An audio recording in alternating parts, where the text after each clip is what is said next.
Sur Africa 24, l'African Union Journal vous est présenté par Afreximbank.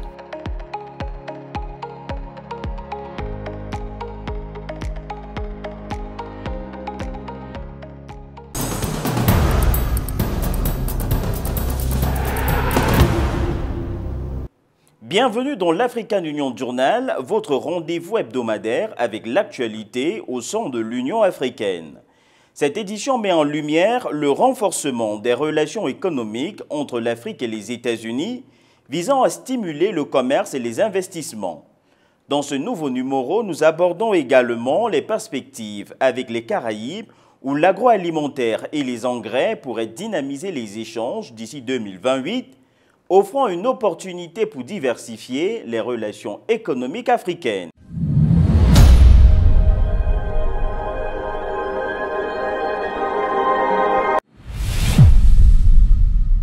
Dans un contexte mondial en pleine mutation, l'Afrique et les États-Unis redéfinissent les bases de leur partenariat économique afin de stimuler les investissements et accompagner l'intégration régionale du continent. En 2023, les échanges commerciaux entre les deux parties ont dépassé 47 milliards de dollars selon l'Office du représentant américain au commerce, confirmant l'intérêt croissant de Washington pour un continent aux ressources stratégiques et à la démographie dynamique. Un reportage de Nana Kamsungom.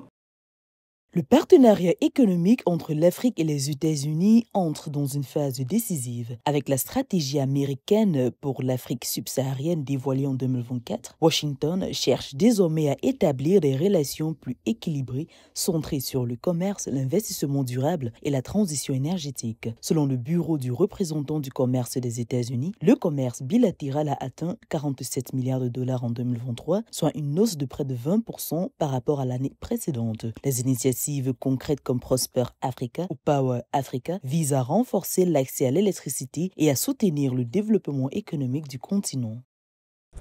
L'Amérique est quant à elle un pôle financier et une plateforme de savoir-faire et de connaissances.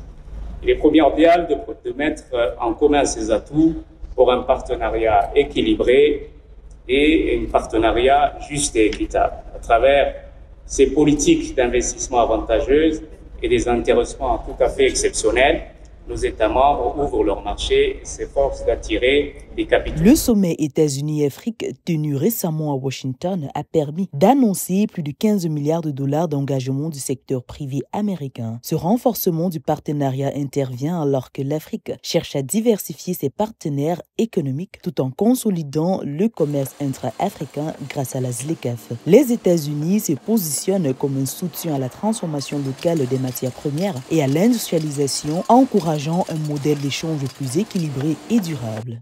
Nous avons commencé à établir ces partenariats il y a maintenant 8 mois. Nous avons noué des partenariats sur tout le continent. Nous avons eu des discussions bilatérales avec de nombreux pays. Vous avez évoqué les droits de douane dans le cadre des discussions sur le commerce. Nous avons obtenu plusieurs succès dans ce domaine et beaucoup d'autres sont à venir. La communauté de développement de l'Afrique australe, la SADC, explore également de nouvelles voies pour renforcer ses liens avec Washington. Le commerce bilatéral avec cette région a atteint 13,2 milliards de dollars et les deux parties visent à le doubler d'ici 2026. Les discussions portent sur l'investissement durable, la transition énergétique et l'intégration régionale dans un contexte marqué par des mutations géopolitiques et économiques mondiales.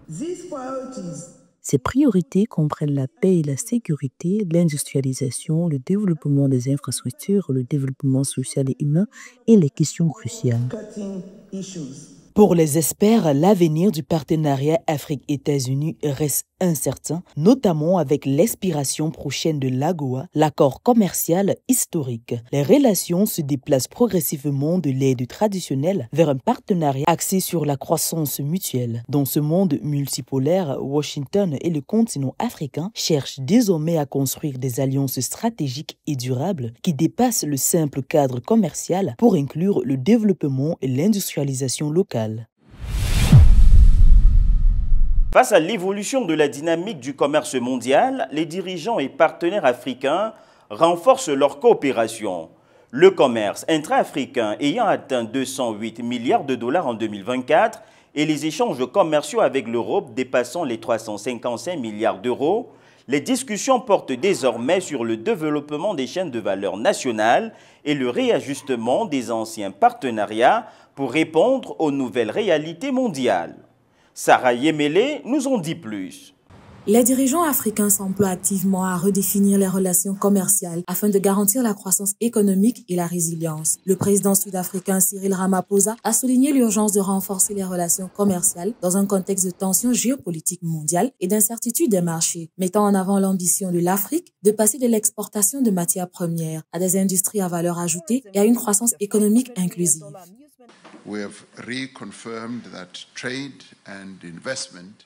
Nous avons réaffirmé la nécessité d'accroître les opportunités commerciales et d'investissement entre nos deux pays, en particulier en cette période de tension géopolitique où le commerce est utilisé comme une arme. Nous souhaitons réajuster nos relations et veiller à ce qu'elles se renforcent davantage.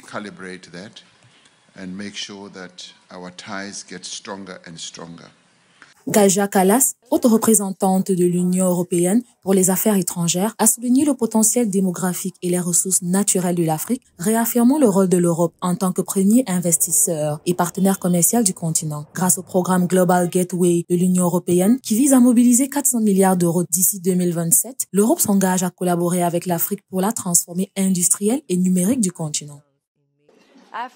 L'Afrique est un continent dynamique doté de la population la plus jeune et à la croissance la plus rapide au monde qui devrait doubler d'ici 2050.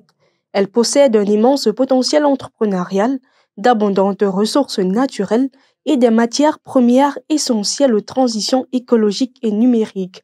L'Union européenne est le premier bloc commercial mondial et de loin le principal investisseur et le plus grand donateur collectif en Afrique.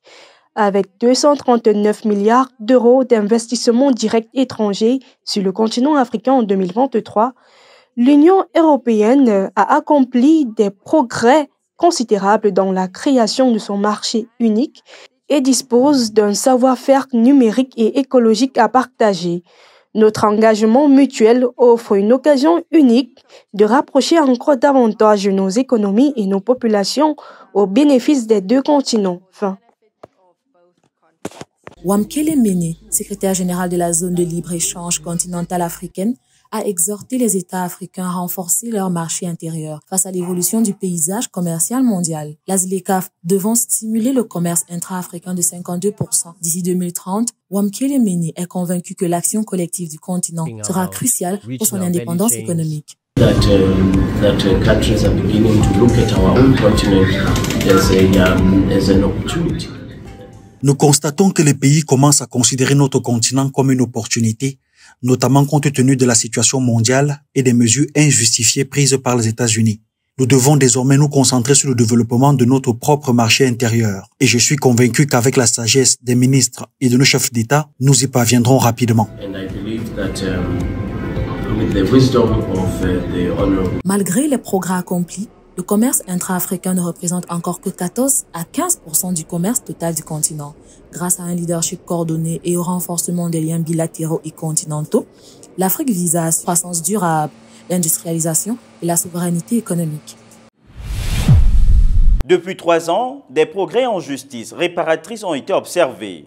Certains pays occidentaux ont engagé la restitution d'artefacts culturels et entamé des discussions et des réparations économiques pour les Africains et leurs descendants. Toutefois, les initiatives restent limitées et les défis persistants empêchent une réparation pleine des injustices historiques. La diaspora africaine, soutenue par des mouvements tels que Black Lives Matter, appelle à des actions concrètes, tandis que les Nations Unies insistent sur des réformes durables. Marie-Raphaël Antolo pour plus de détails. Depuis 3 ans, des efforts significatifs ont été déployés pour la justice réparatrice en faveur des pays africains et des personnes d'ascendance africaine. Plusieurs pays, dont la France, le Royaume-Uni et l'Allemagne, ont restitué des artefacts culturels pris pendant la colonisation, tandis que des discussions sur des réparations économiques ont émergé, notamment en Jamaïque et au Nigeria. La répression de la diaspora et les initiatives internationales ont renforcé ces démarches, bien que des défis restent pour une réparation véritable et durable des torts historiques.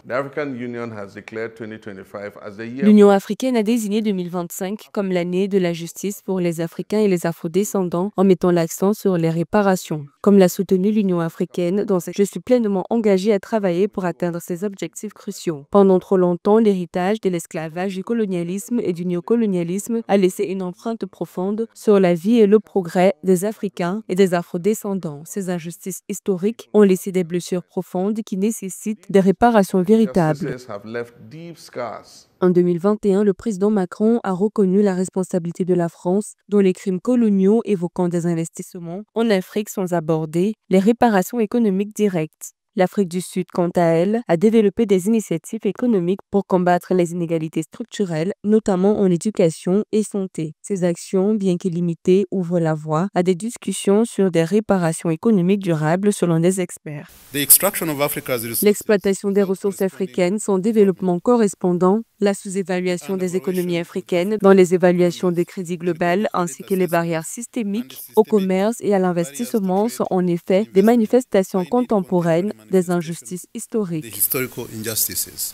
La diaspora africaine, à travers des mouvements comme Afro-Descendants et Black Lives Matter, a exigé la reconnaissance des responsabilités occidentales dans l'esclavage et la colonisation. L'ONU a soutenu ces démarches, appelant à des réparations économiques, éducatives et au développement. En 2022, un rapport a recommandé d'engager des discussions concrètes sur ces réparations en Afrique.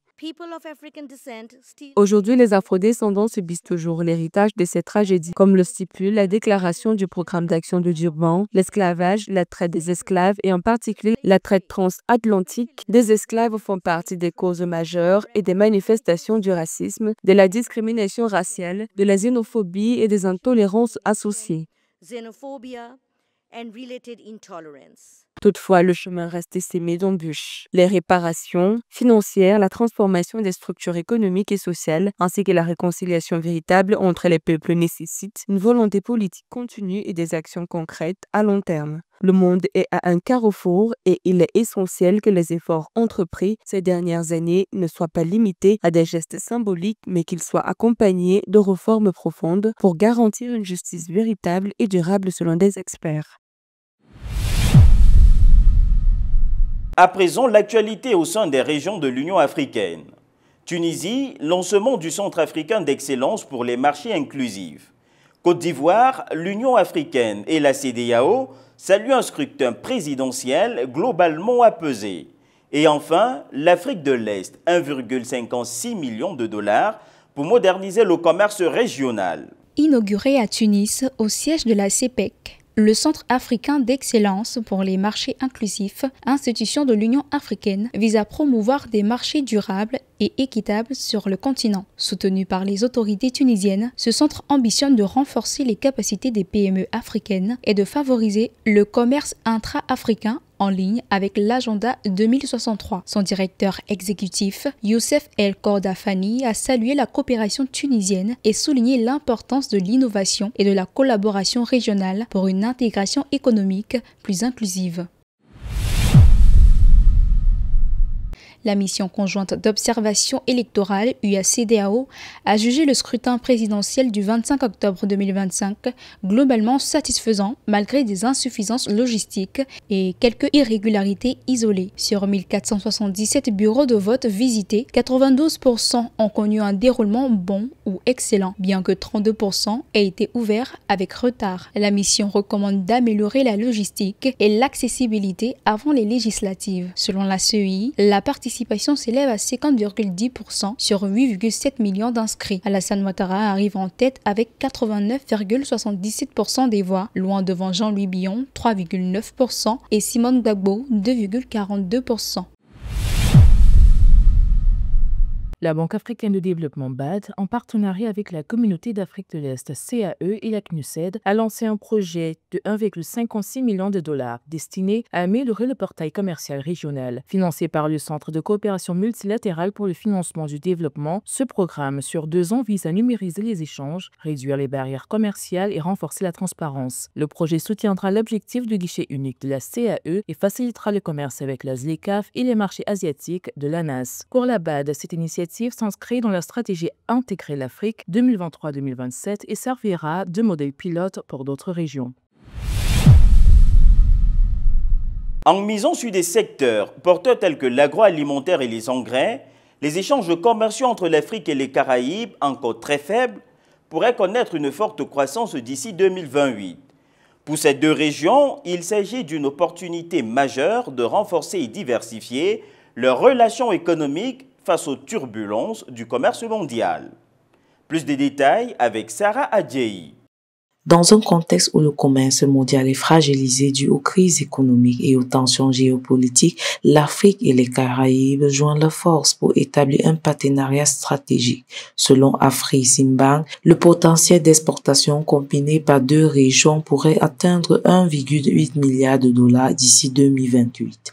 L'objectif est de renforcer la coopération sud-sud et de générer de nouvelles opportunités économiques. Cette dynamique est activement soutenue par Afreximbank, la Banque africaine d'import-export, qui multiplie les initiatives visant à stimuler les échanges promis à une forte croissance dans les années à venir. C'est très important. C'est pourquoi Afreximbank considère ce projet comme une véritable priorité.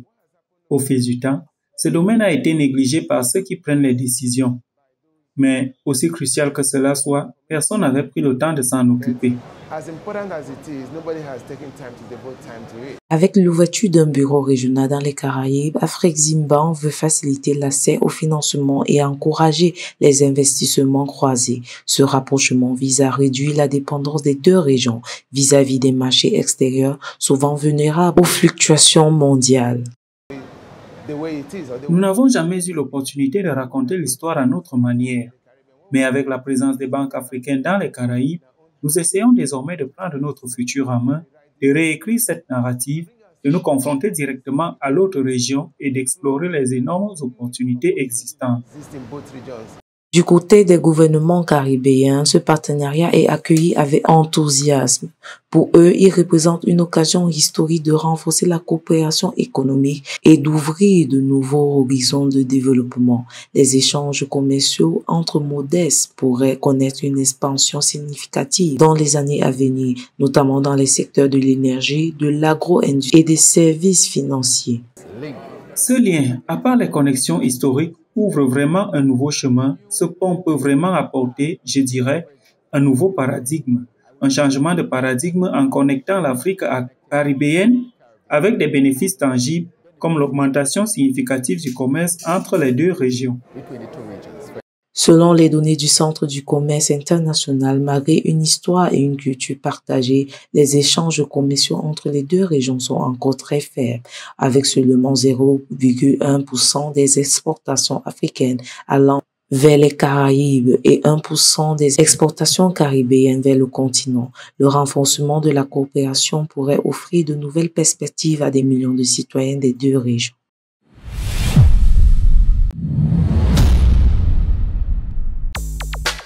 Les 24 et 25 novembre 2025, Luanda, en Angola, accueillera le sommet Union européenne-Union africaine, marquant les 25 ans d'un partenariat stratégique entre les 2 continents.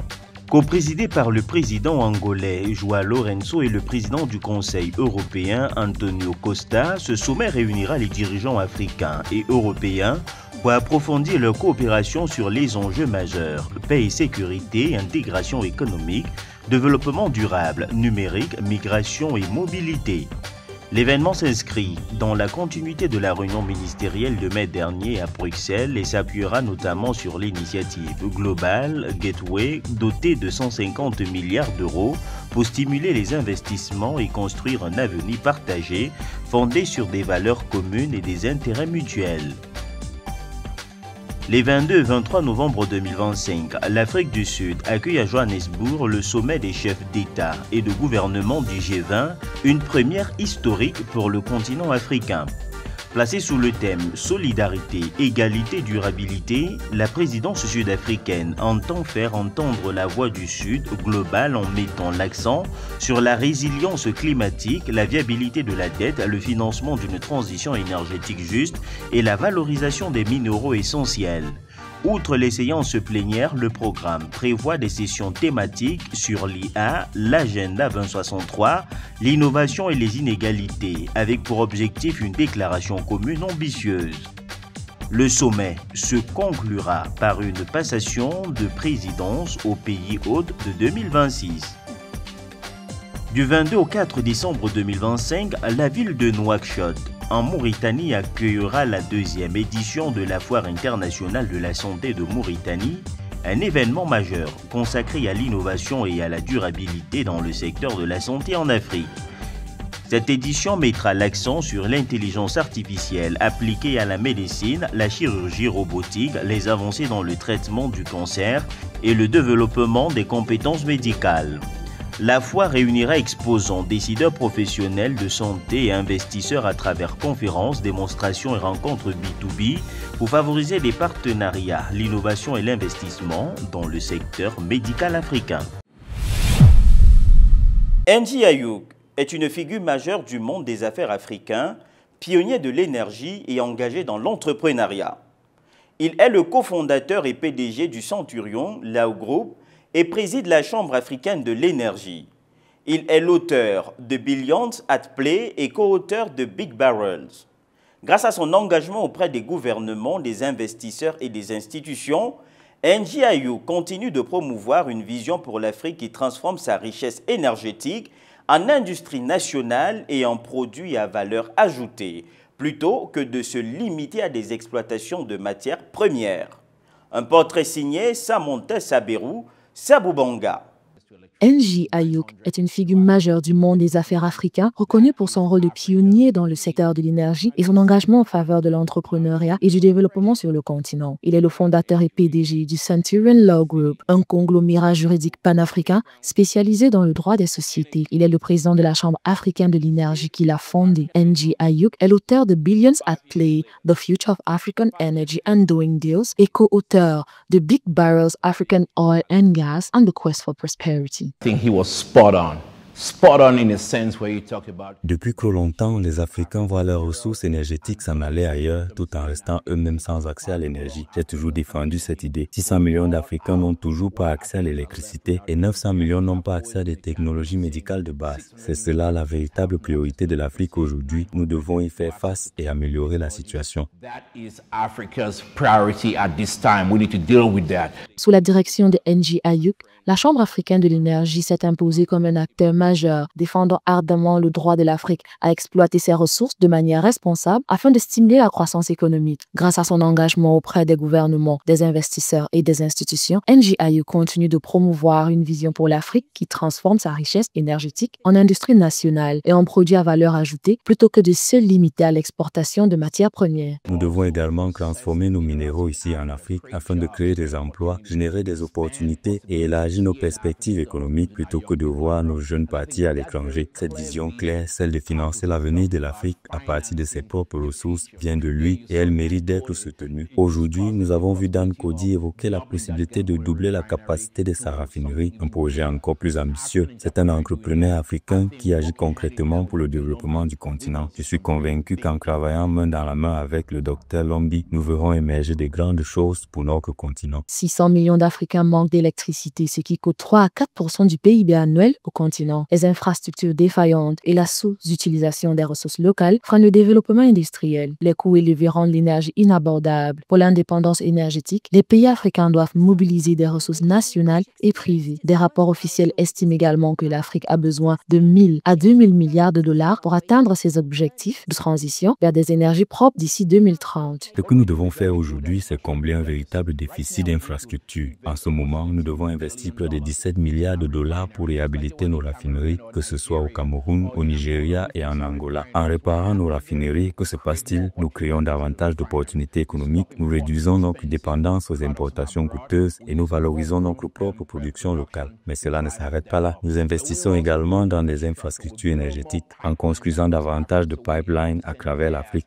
L'objectif est clair, acheminer l'énergie directement dans les foyers africains et stimuler nos économies régionales. Et quand cela se produit, quel est l'impact? Les petites industries voient le coût de l'énergie et de l'électricité diminuer. Elles disposent alors de plus de ressources pour investir, pour se développer et pour créer encore plus d'emplois. C'est ainsi que l'Afrique construit sa propre prospérité par elle-même et pour elle-même. L'électrification de l'Afrique d'ici 2030 est jugée nécessaire, vitale et réalisable. Les experts estiment que 80% du continent pourrait être électrifié en 10 ans si les projets existants étaient mis en œuvre, malgré des problèmes de soutenabilité financière. Des leaders comme Engie Ayuk sont essentiels pour un avenir africain prospère et durable.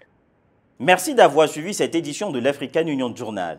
Restez connectés sur Africa 24 pour suivre le meilleur de l'actualité africaine en streaming et en replay sur notre site web africa24tv.com, sur Play Store, sur l'application MyAfrica et sur l'ensemble de nos réseaux sociaux.